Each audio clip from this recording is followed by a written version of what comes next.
এই মানুষের মধ্যে আছে সেই মানুষের কি হয়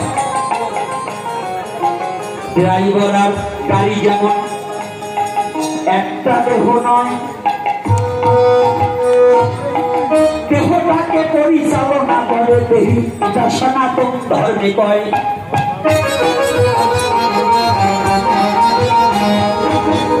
সূক্ষ্ম দেহ নিয়ে 16 বছর সুখদেব মাতৃগর্ভে ছিল। শুভক্ষণে শুভ সময় পৃথিবীতে এলো।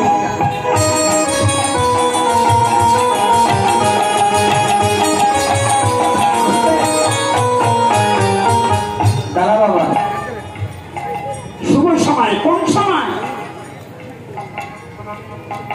ব্যাসদেব সাধনা করতে লাগলেন। কে তুমি তোমার মাতৃগর্ভে আজ 16 বছর যাবত আছো?